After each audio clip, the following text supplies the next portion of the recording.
Hey YouTubers, it's Charlie. This is going to be my Agents of S.H.I.E.L.D. Episode 1 video. Ghost Rider is on the show, so just careful for spoilers if you haven't seen the episode yet. Okay, so a couple really big things. If you didn't know, S.H.I.E.L.D. is now legitimate, meaning they can recruit, they have assets again, they don't have to walk around in the shadows. That's all because of what happened during Civil War, the Sokovia Accords. They mentioned that several times throughout the episode. Like Coulson and Mac have been on missions for this past couple of months, just going around cleaning up inhuman messes. So they're still around, but number 10 WTF, not that big a deal compared to what they were in previous seasons. So they're definitely downplaying Inhumans for now, but that doesn't mean that they won't turn into a much bigger thing later.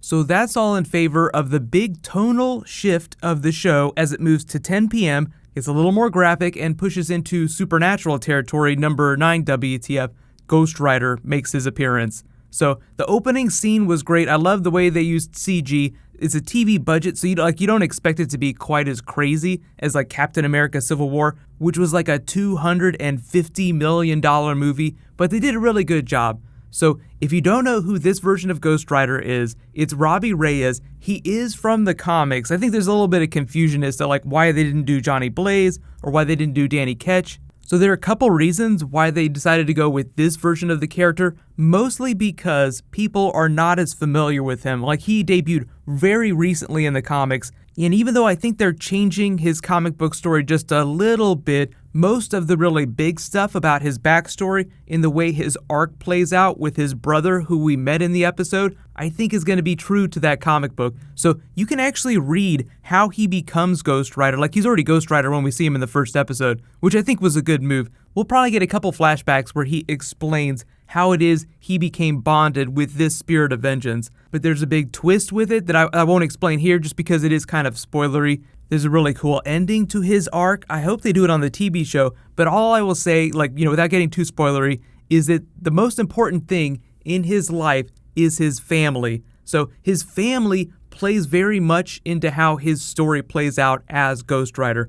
So if you really want to, you can go read that comic book story arc, but if they do include Easter eggs for his comic book story, or it looks like they do moments from it, I'll totally explain it whenever I do videos for Agents of S.H.I.E.L.D. But for now, he's something of a wild card. They don't know if he's friend or foe, so they're just having a little bit of fun with the way they introduce him, because that's kind of how Ghost Rider works. Number 8, I don't decide, he decides. Like, he talks about him like he's a completely separate personality, and he kind of is, but what he doesn't explain or what he doesn't fully understand about his Ghost Rider persona is that he does have a measure of control. It's just that he sort of like gives himself over to his dark tendencies when he becomes Ghost Rider. It's true for every person that has ever become a writer in the comics that has become a Ghost Rider. They have this heart of darkness, so to speak, and when they're walking around as normal people, their conscience tells them to suppress the dark voices inside their head. When they become Ghost Rider, they fully give themselves over to that. So it's like, oh, okay, I'm going to listen to the dark voices inside my head.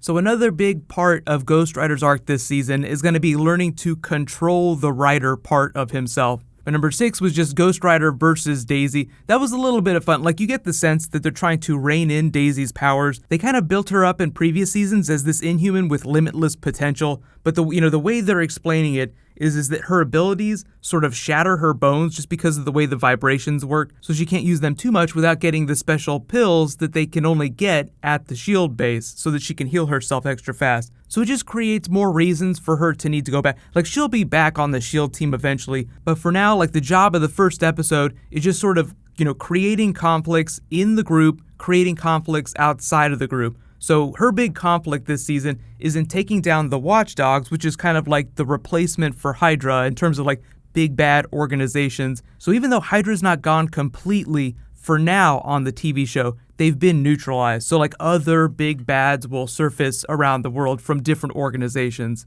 But for now, all the external threats are like all the Inhumans that are still popping up that Coulson has to deal with, Ghost Rider getting thrown into the mix, and then this mystery spirit that might eventually turn into like my number 1 WTF. I'm really hoping that spirit bonds with someone else and they become the second spirit of vengeance on the show. I definitely think that this Ghost Rider will not be the only Ghost Rider that we see on the TV show. Now, I know a lot of people are like, does that mean that Johnny Blaze is going to show up? No, I don't think that Johnny Blaze is going to show up, But it all goes back to that Robbie Reyes comic book storyline. There's like a big twist with that. So if you read that story, you'll understand why I think another Ghost Rider might pop up in a place that you don't expect it. But for now, that spirit that's just floating around making people see crazy stuff and turn on each other is just going to be this supernatural force like, oh my god, this isn't like anything we've seen before. It's really like their introduction to magic. So number 6 WTF, welcome to magic, Agents of S.H.I.E.L.D. So magic, mysticism, it's all science that you haven't explained yet. Everybody's seen that first Thor movie. So as we move into Doctor Strange territory in November with the big movie, the Marvel movies are doing more supernatural things. Agents of S.H.I.E.L.D. is following suit. So Ghost Rider, this mystery spirit that just got loose, is all part of that. Like they're just laying groundwork, letting you know that the game has changed. It's not just going to be the exact same thing with different villains. So number 5, also a game changer,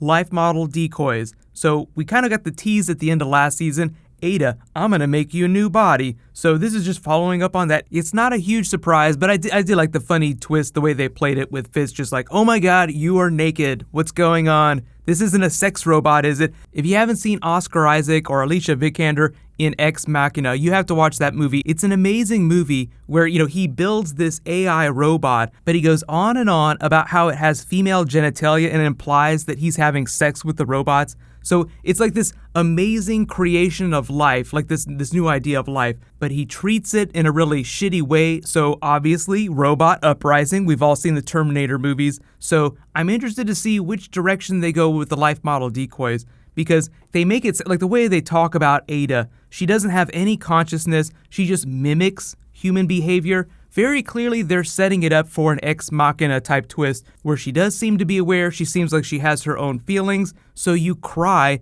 when she ends up dying. Because what did she say her job is? To stand in harm's way, to be the shield, so to speak. So that's what she's going to do this season. She's probably going to eat some giant blast, get blown up, and everybody's going to cry because they care about her at that point. So that's really the tease, but it just depends on whether or not they're able to pay that off. Can they make her character so compelling that you care about her that much that when she gets blown to smithereens, you cry? But what is the big twist with life model decoys? They are copies, so you can make as many as you want, so you can kind of see where they might be headed with it. Now, they might not do it this way, but number 4 WTF, Nick Fury's life model decoys. Way back in the classic Nick Fury stories, he had many life model decoys that all looked like him, so you never really knew whether you were talking to the real Nick Fury. Like, that was the whole mystery. So I'm also expecting a twist like that, where a character that we love and we don't think is a life model decoy ends up dying, but then surprise, it turns out to be a life model decoy, and the real person like Fitz or Simmons, like Simmons ends up dying. Like, they kind of want you to not like her in this episode because she's working with the new director of S.H.I.E.L.D., who I'll talk about in a second. So, wouldn't it be crazy if she ends up getting blown up, but the twist is that it was a life model decoy, Simmons. So now that we have life model decoys, just, be prepared for them to use them in that way. I mean, you're not going to have a life model decoy without using one for some WTF comedy eventually. But number 3 is the new director. So if you haven't watched any of the Agents of S.H.I.E.L.D. videos that I've done, they've already explained who the new director of S.H.I.E.L.D. is. It's Jason O'Mara, who is the voice of Batman in the DC animated movies. So Batman, quote unquote Batman, is the new director of S.H.I.E.L.D., which is just hilarious. But he's going to be a lot of fun. The character that he's playing is still a secret. They haven't revealed his true name because it's a big, deep cut for the Captain America comics. He doesn't appear in this episode. We're not going to meet him till next week, but they've only referred to him as the director. But he's not a bad person. He's not secretly a Hydra agent. The way they explain him in this episode makes him sound kind of antagonistic, like he's kind of hardcore with security measures. So he's going to be like the hard-ass captain that's going to allow Coulson's character to have a little bit more fun, because Coulson had to be the hard-ass when he was director of S.H.I.E.L.D. So I'll say my number 2 now is like the new dynamic between the group. Like, not really like a big comic book twist, but I like the way all the characters are working so far, like the way they've written them. But I feel like the way they're creating drama inside the group is just going to be more interesting. Like, Yo-Yo is just amazing in this episode, just like pushing up on Mac. There's no character in this episode that is having as much fun as Yo-Yo, so I'm really excited about her. But, number 1 WTF is obviously the reveal that ghost is loose and just making everybody crazy. So the real question is who is that going to be? Who is that spirit that's on the loose? And whether or not they're ultimately going to bond with someone else and create a new spirit of vengeance. Like a truly evil spirit of vengeance. But let me know, what did you guys think of Ghost Rider? I thought the effects were great, but the skull looks great. I like the twist. I like the way they wrote the characters. It's a vast improvement from last season of the show. The real test is can they keep this momentum up through the rest of the season? So I will be doing videos this season, so no worries about that. Be sure to subscribe to get everything. And there is a new round of the Captain America giveaway. All you have to do to enter is be a subscriber and leave a comment on this video. So what's going to happen is they said some really cool stuff when they were talking about Ghost Rider, and it involved Mephisto in the Marvel Universe. Now I'm also talking about the movies too, so I'm going to do like a Marvel Phase 4 Mephisto Dormammu type video. That'll post later tonight, because I think that once Thanos has his day in the sun, so to speak, with the Infinity Gauntlet, the supernatural villains will become the big bads of the Marvel Universe, like the Dormammus, the Mephistos. So get hype, it's going to be awesome. And just a heads up, YouTube made some changes, so if you're on iOS or you're on Android or on desktop, there are new cards that when I point to at the end of videos that you can click on now when you're on mobile. Now, that's not on like every single device, so if you're on like a Kindle or you're on like a Windows phone, the video might get cut off, but anytime I talk about links that I point to, those are always in the description. So if the video gets cut off, you can always go into the description to look for the links that I'm talking about. While you guys wait for that to post, you can click here for my last big Flash trailer, which is coming back in about 2 weeks. And you can click here for my last big Luke Cage trailer, which is actually coming next week. Thank you so much for watching, everybody. Let's high five. I'll see you guys tonight.